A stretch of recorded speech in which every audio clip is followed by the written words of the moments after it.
create Ukrainian-speaking environment. You see this law overseas, students and professors speaking on the territory of the educational establishments only speaking Ukrainian, both during lessons and outside those lessons. Have you ever seen anything like this? Have you ever heard of anything like this before? Only when we mention the times of the Third Reich. Only I don't think they've gone as far law-wise, but their descendants in the 21st century have truly touched upon uncharted territory. They're trying to legitimize the Nazi nature, literally through the subsequent laws. And the only exception to this law is for those who are getting education, or where there are classes or groups with the languages of the national minorities that are official languages. And you could say in Russia, no, official languages of the European Union. So those who are trying to learn European Union languages, they have a right to use, along with Ukrainian, the language of the subsequent national minority. I have no idea what kind of national minorities they mean by that. But as a whole, it just seems absurd. As for the Russian language, draft law especially states that private schools that have the right to decide on the language of instruction have no right to choose the language of the states that was recognized by the Verkhovna Rada as a state aggressor or the occupant state. This is clear language segregation. We would like to recall that a similar initiative was already presented in October 2024, but it never was implemented back in the day. But those who are trying to fight anything Russian in Rada, this wasn't an obstacle for them. I would like to state their name directly so that later in this Ukrainian political zoo, they would refrain from saying how actively they try to defend the rights of Russian-speaking population and trying to keep a book of poems of Pushkin or Akhmatov under their pillow.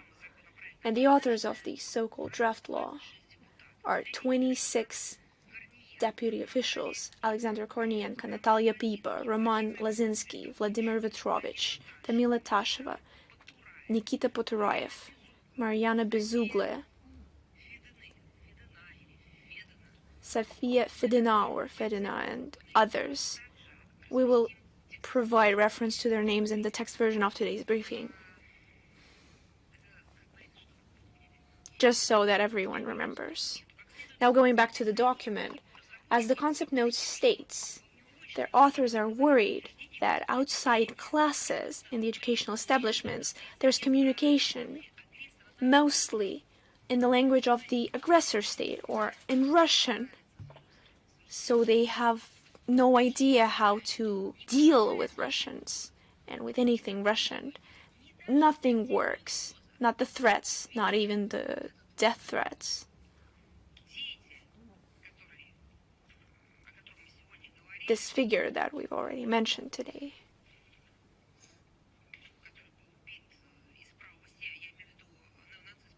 The neo-Nazis of the right sector, Demyan Ganu, who we've already talked about today, was killed.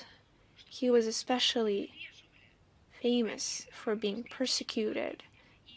They persecuted Russians. And despite all of this, children are still being brought up in Russian. They're still speaking Russian. And they're not trying to renounce their roots, their history, nor their true values. So now Rada is trying to deal with them. Because according to the authors, this poses a serious threat to the state of Ukraine. Not Zelensky, who came up with this horrifying, violent mobilization of Ukraine. He's not a threat, but it's Russian language that is a threat. What kind of state is it if their security is threatened by children speaking their own maternal language? if you're so bothered by monuments, by the names of cities, by the names of streets, or a language spoken by those around you, it seems you're building your state on a foreign territory. And this fully applies to the Kiev regime, because authorities who leave through Western grants and who try to destroy their own citizens and who try to prohibit them from speaking their own language, who prohibit them from praying in their own church or honoring the memory of their ancestors, of their own families, cannot be called anything other than occupants.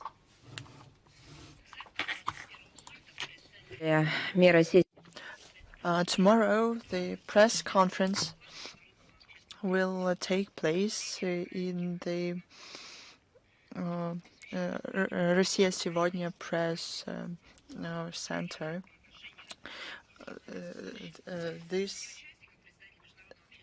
It is devoted to the crimes of neo-Nazis. It will be attended by Maxim Grigoriev, the author of the report, the Tatiana Moskalikova, and Rodan Miroshnik, ambassador at large of the Russian MFA. This report is based on testimonies of 80 Russian soldiers who came back to Russia.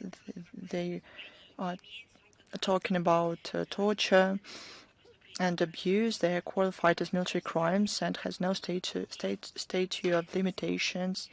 The tribunal demands the punishment to the fullest extent of the law. All the information will be available at the website of the organization, of the organizers. A very relevant topic. We talked about it many times, and we continue talking about it, about the involvement of the Western special services in actions against our country. Our country is considered as a main threat to the security, and they openly want to strategically deter Russia. We can say that since the beginning of the special military operation, it is a large-scale anti-Russian campaign with the use of information and communication technologies for military and political purposes. Ukraine became a base of a number of operations against Russia in cyberspace. In Kiev, Lvov, there's units of special services and military agencies from NATO countries. They coordinate actions of the Zelensky regime in digital space. The alliance actively reformed the Ukrainian cyber forces through a specialized fund, NATO Trust Fund Ukraine. Since 2022, the Biden administration sent employees from Pentagon to Ukraine in charge of cyber command, as well as their colleagues from NSA in charge of management in computer networks. They also organized computer attacks against Russian resources. These actions is hidden behind the so-called volunteer IT army of Ukraine. According to the information available, this group includes more than 130 hacker groups.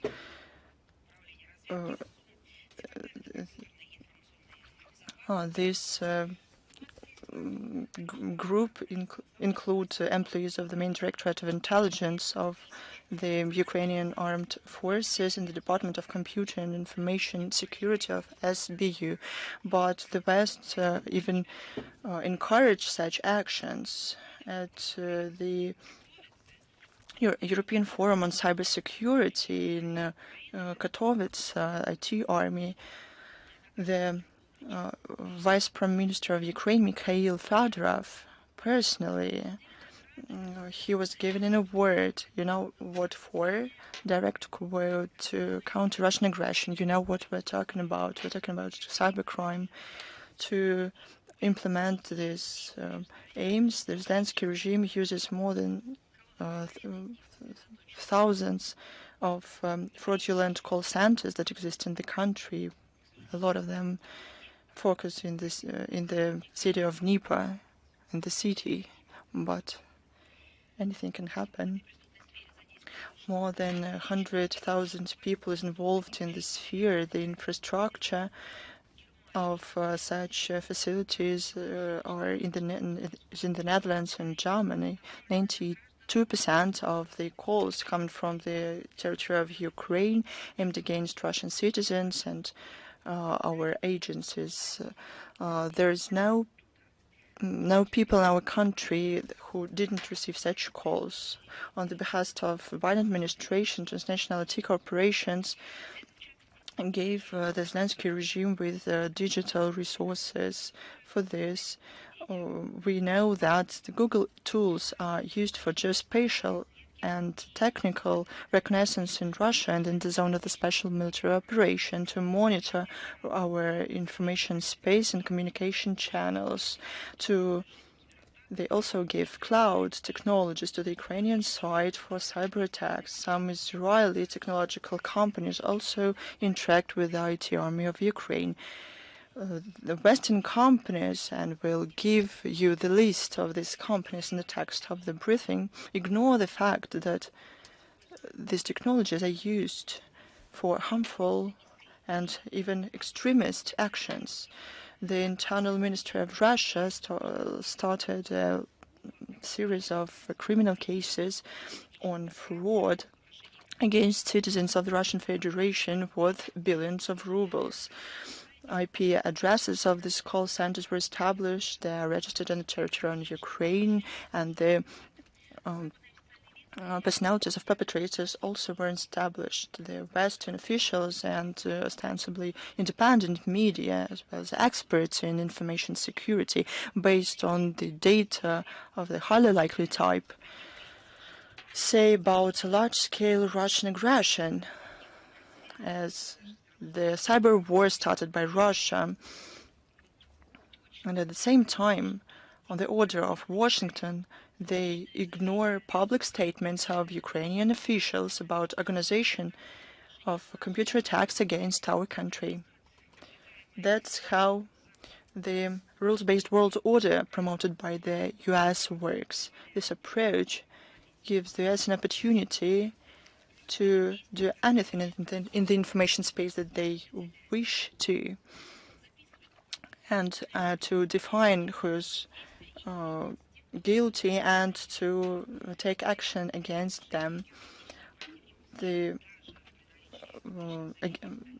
the same time, crimes against the geopolitical opponents of the US are ignored or even encouraged. Germany. On March the 18th is a special date because the Bundestag made a decision to eliminate the restrictions that used to exist for loans and multi-billion expenditures to arm the German armed forces. It essentially means that they transition to the forced militarization. Doesn't it remind you of anything? I think it does.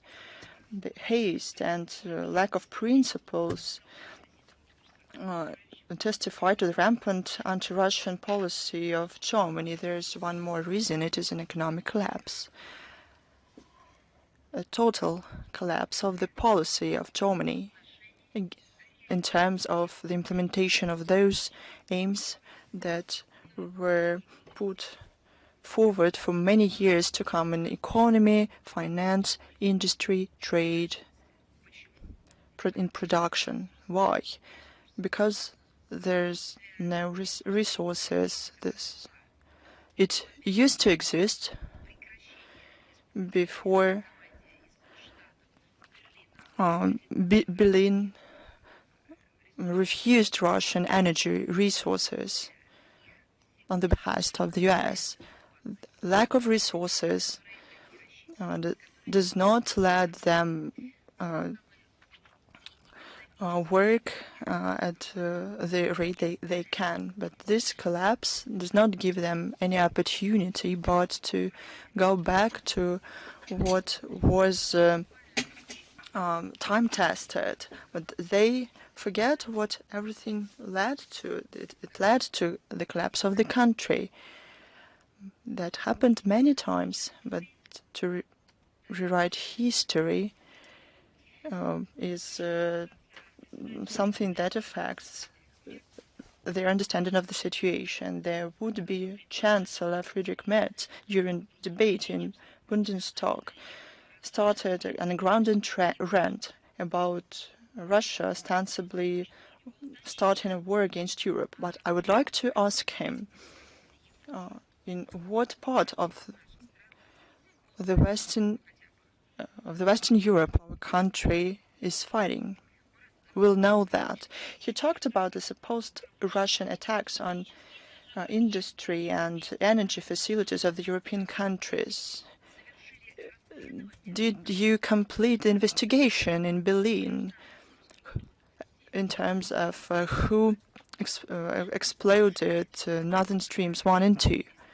But you did not. So stop making up things and talking about things that you have no idea about.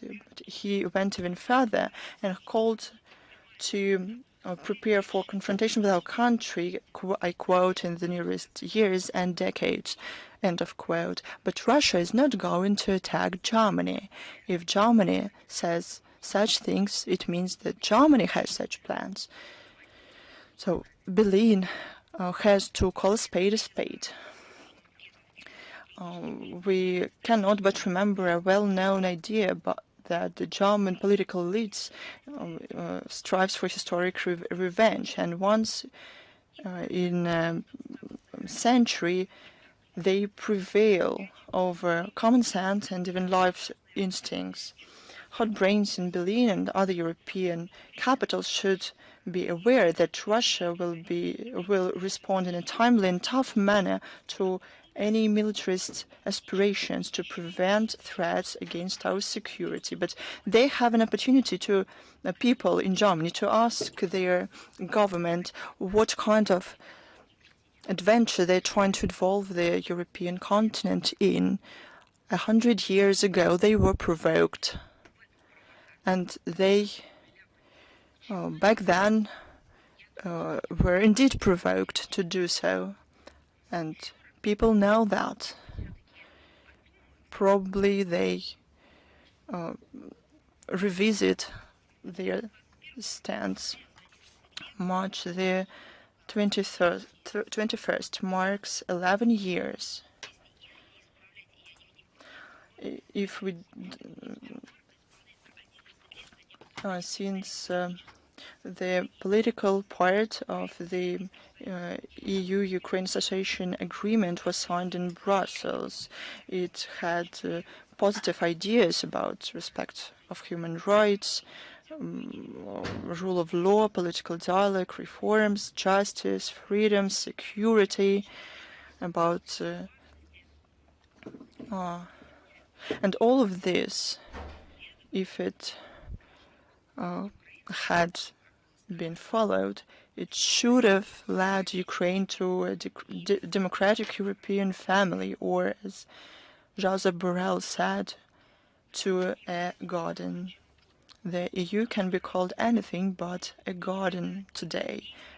According to a number of European politicians, it is getting more and more a zone of impunity, lack of rights and freedom. Any ideas about convergence of Ukraine and EU based on neoliberal values are very cynic, but they reflect the true treatment of the EU towards the Kiev regime and the institution of human rights. Under the association agreement, the human rights democratic principles and fundamental freedoms was to, I quote, the basis of internal and foreign policy of both sides. But what side respects human rights? The Ukrainian side or the European Union? A goal of the political dialogue and the document was, I quote, to strengthen the respect of democratic principles, rule of law, due management, human rights and fundamental rights, including rights of those from national minorities, end of quote. It was infringed in the document that was signed on March 21st, 11 years ago. Can you please tell me any of these things enumerated is respected in Ukraine? We just talked about the situation with the Russian language there. They wash out the Russian language in various ways. They even enshrine in laws the inability for children to talk Russian in between the lessons. And 11 years ago, they pledged allegiance to the EU and to the rights of national minorities. What can a country that is in political, social, humanitarian, economic death pains from the European countries that are in deep crisis of identity? Let us remember the former European Commissioner of Justice, and his lottery ticket was hundreds of thousands of euros, about suitcases full of money, and of certain European deputies and their property in the Mediterranean Sea, about lobbyists in European institutions. Because of them, Brussels makes unpopular political decisions. They procured anti-COVID vaccines on the disadvantageous conditions for the EU through tax. That what Ursula von der Leyen did. All of this is the talk of the town. A weakness and dependence of judicial power. This is evidenced by the investigation of deals about vaccines in the EU. As to the national minorities in the EU, look what's going on in the Baltic states. Regarding this, according to the international experts, the Russian-speaking population doesn't have the right to have rights there, end of quote. We also see growing Islamophobia, anti-Semitism in the European Union. Probably that's what Ukraine can learn from the EU. The EU also suppress all kinds of dissent. They ban media, control journalists, the information space. They cancel results of the elections. They select those who can go to the next round, not through electoral procedures, but by political orders. For example, something like that happened in Romania. What they do with the historic memory is one of the root causes of all these problems that I mentioned.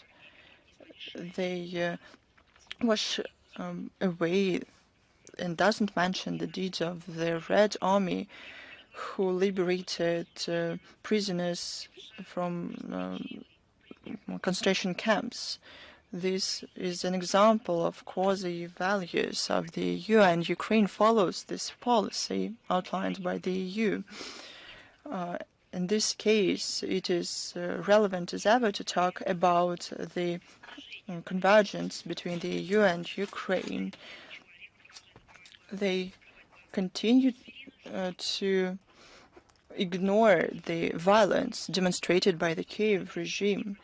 They commit crimes against humanity and forget about the humanitarian law. They discriminate on the national principle, and they destroy freedom of speech.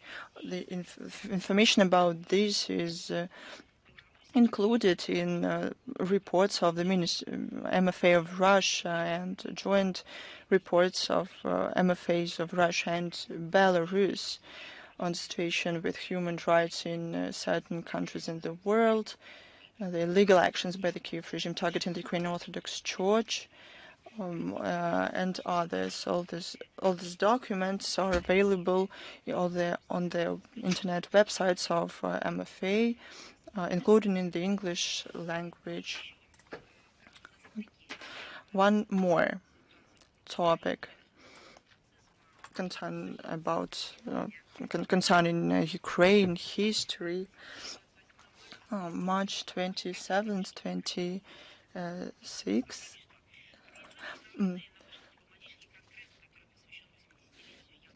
An international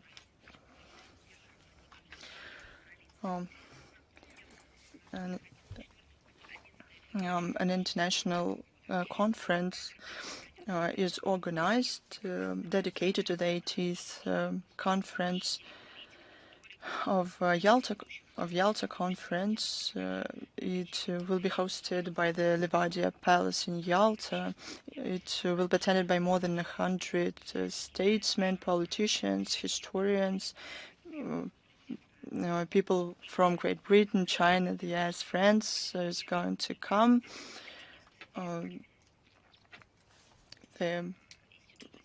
The director of the Earth Institute of the Columbia University, Jeffrey Sachs, is going to attend, and many other public figures.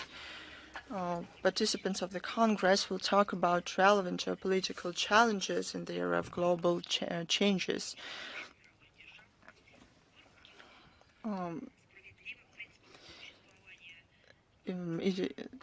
It is especially relevant to talk about dialogue and cooperation between the leading world powers and Russia's role in the shaping of a new world order. Крыма в Россию дали мощный импульс пересмотру. There was a strong impetus given to the old system of the global governance.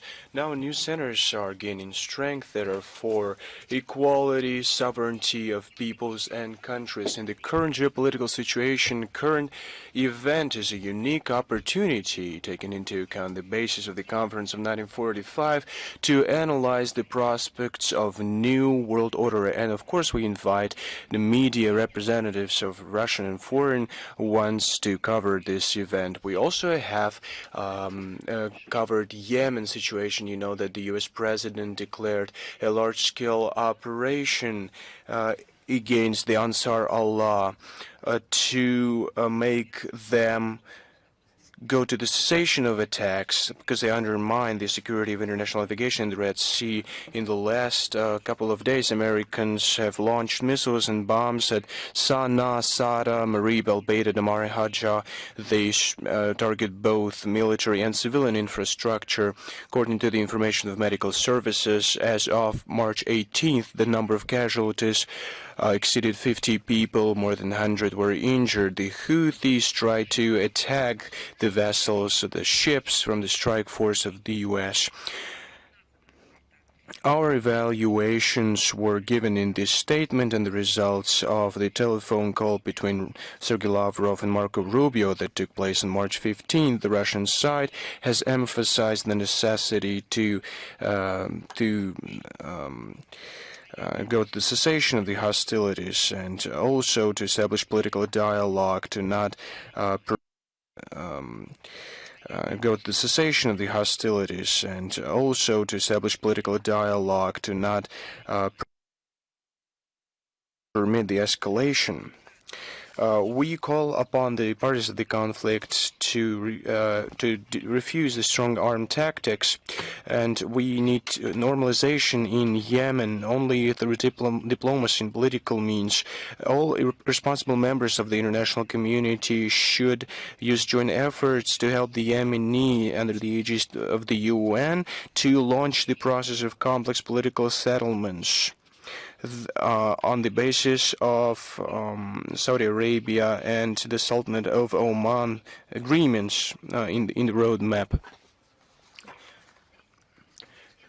35th anniversary of the establishment of diplomatic ties between the Russian Federation and the Republic of Namibia.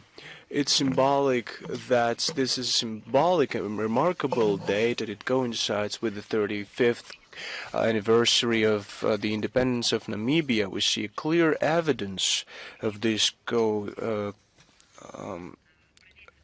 the stability, the strength of this ties and friendship, solidarity, and mutual support between our countries. In 1990s, this day became the climax of the heroic fight of the Namibian people who didn't want to put up with the yoke of colonialism and apartheid and defended its self-determination. A large impetus to create its own state was the Declaration on the Granting of Independence to Colonial Countries and Peoples that was adopted by General Assembly in 1960, the initiative of the USSR. Moscow became one of the first countries to extend a helping hand to Namibians under the leadership of the Southwest Africa People's Organization. In 1960s, 1980s, the Soviet Union gave the Southwest Africa People's Organization military, financial, information, and organizational support. In 1987, Moscow opened the representative office of the Southwest Africa People's Organizations, which helped Namibia to go through the hardest years of getting independence, the establishment and of forming of the statehood. This party is still very strong, a strong political power in the country. We saw it in the national elections in November last year, and the Southwest Africa People's Organization won a landslide victory, and Madam Netumbo Nandi-Ndaitwah was candidate in the presidency. After 1990s, our relations with Namibia have further strengthened, and they continue to become even more multifaceted. We have strengthen our constructive and trustful political and diplomatic dialogue. We have reached a high level of cooperation in the UN and other international platforms. We have collected a significant experience of a mutually beneficial business cooperation in different areas. It has been also large contribution was also received from the Intergovernmental Russian-Namibian Commission on Trade and Economic Cooperation, and one of the co-chairs was Madam Nandi-Ndaitwah, who is going to enter the office of the head of state.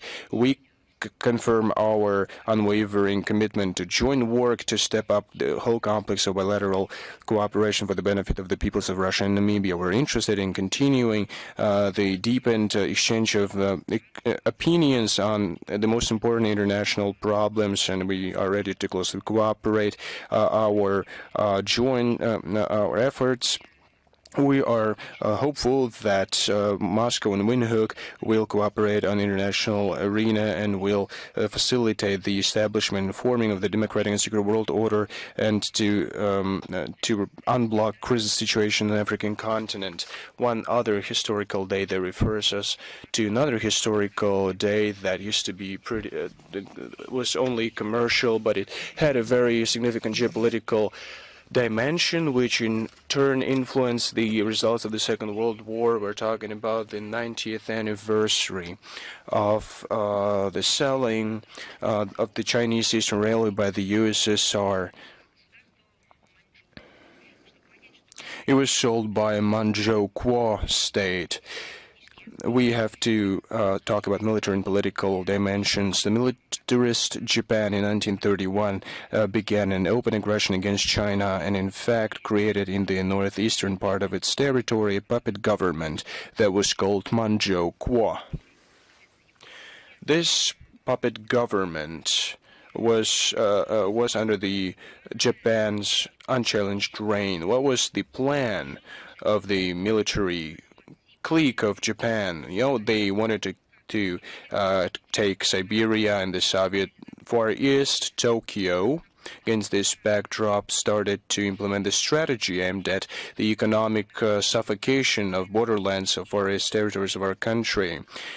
The main military and logistics artery that provided adjacent districts of China was the Chinese Eastern Railway. It was built by the Russian Empire in 1903 and was owned by the USSR. There were regular acts of sabotage and provocation, and the Japanese took part in those acts. A recently released feature film of the Russian, made both by Russian and Chinese, which is called Red Silk, demonstrates how that all occurred. We also have published memoirs of foreign scouts. The situation around the Chinese Eastern Railway in the 1930s was so critical that further actions to protect that road could have turned out to be very, very dramatic for our country. Tokyo wanted to provoke such a confrontations, and we have proof in the archive of foreign policy of the Russian Federation. They also testify about the high art of domestic diplomacy. Russian diplomats, Soviet diplomats knew the genuine intentions of Japanese partners who hid behind the backs of the so-called independent Manchuria representatives. Our country demonstrated a massive stamina and persuasiveness and unique creativity in the settling of the problem. There were very tense negotiations, and a final document was signed to sell the railroad. It was a good break for the Soviet Union. They gave it an opportunity to prepare for the defense of the eastern frontiers. Thanks to this timely step, in the 1938-1939, Japan's actions during the Battle of Lake Hassan and the Battle of Salkin Gol weren't that successful. Among those servicemen was my grandfather, and Soviet. Well, let me digress. That's the 80th anniversary is approaching, so I hope you permit me this digression. The archive materials unambiguously demonstrate inadmissible, wild, barbaric methods of Japanese emissaries in Manchuria. They perpetrated atrocities against Soviet citizens, the staff of the railroad, and those who felt sympathy, immigrants that felt sympathy with our country. We're talking about tortures and killings. By the way, we are now preparing a special selection of declassified materials on this narrative, and shortly we are going to publish it on the Foreign Ministry website. These documents are going to include documents which directly refer to that period and are associated with the modern times. You can see the parallels there. You're going to see the attempts of Japan, together with the Polish government of that time, to financially and otherwise support the nationalist Ukrainian movement to organize an uprising in the western part of the Soviet Union to destabilize the domestic situation in case Moscow were to declare massive draft.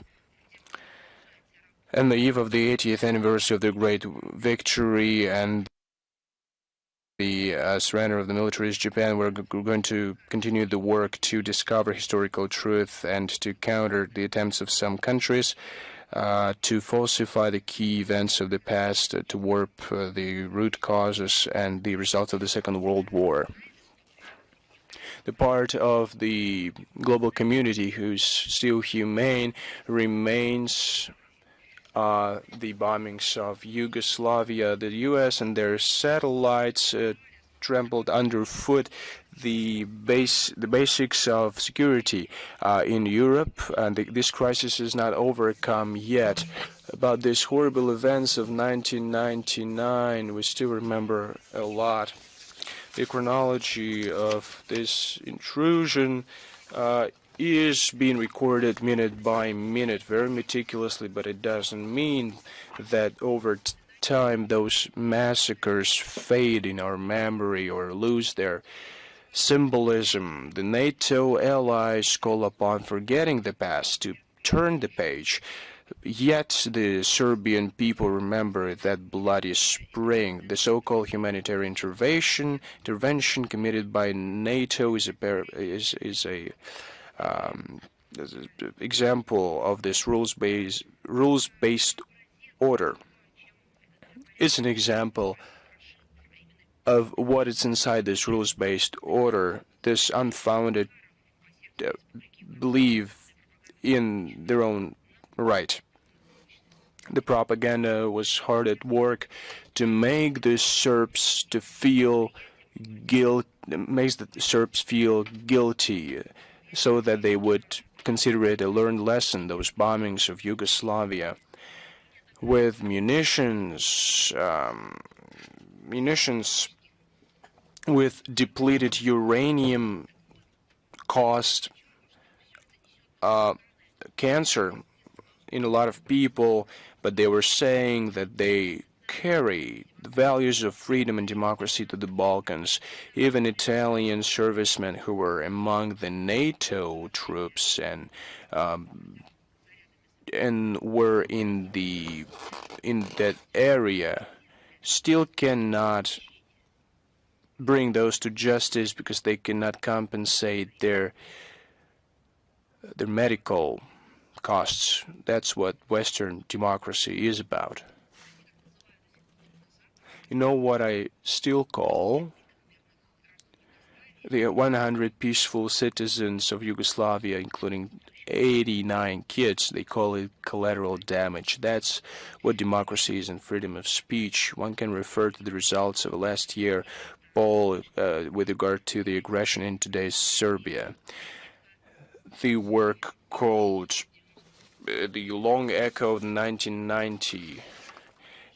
More than 75% of respondents think that Washington and Brussels have not atoned for what they did to Serbs, but they're not going to do that.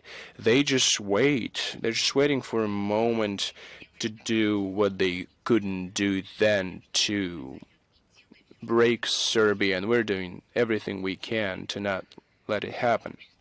We see that the Serbian society is unified as far as the motivation of NATO is concerned, to use the military campaign to secede Kosovo and turn it into a Western colony. The West gave terrorists from the Kosovo Liberation Army arms. It gave it a pseudo state status, and from behind the scenes it encourages ethnic cleansing against the core Serb population. NATO is not going to wash away the shame of its war crimes, including the destruction of residential districts, hospitals, schools, bridges, passenger transportation, refugee convoys. It's very similar to what we see now. We will stand in solidarity with our brothers Serbs to preserve the memory of those victims of the tragedy of 1999, and will prevent the attempts to rewrite the history of the Yugoslavian crisis using Western models. We will also be on guard of the historical memory. Another piece of news: the Vizov, which means challenge, prize for future technologies, they're going to accept applications till May 21st. That's the second time the international nomination Discovery is going to be awarded to foreign and Russian scientists who live in Russia or abroad for an important discovery that impacted the development of global science and technology. Scientists, mathematicians, physicians, chemists, those who work in biomedicine, astronomy, and engineering can qualify for the award. The prize fund in the current year is going to be 60 million rubles, 12 million rubles for each of the 5 nominations. Last year, 100 applications were accepted from 34 countries of the world in this discovery nomination. The mission of this prize is very well known, but I'm going to repeat it. It's the striving to form among the representatives of the younger generation the desire to connect their life with the science. Of course, we encourage the attempts of the Visa Foundation, that is the author of this initiative, to develop the scientific diplomacy for the benefit of the world peaceful process. Russia has always been in favor of strengthening equal and mutual beneficial international dialogue in terms of science, which is still a great tool for responding to current global challenges and serves as a basis of the whole humanity. We are inviting talented, ambitious scientists from all over the world to take part in this competition. And we hope that the prize will be awarded to those who deserve it most. The detailed information can be found on the official website, and the link will be available in the text version of this briefing. Do we have International Life with us? Madam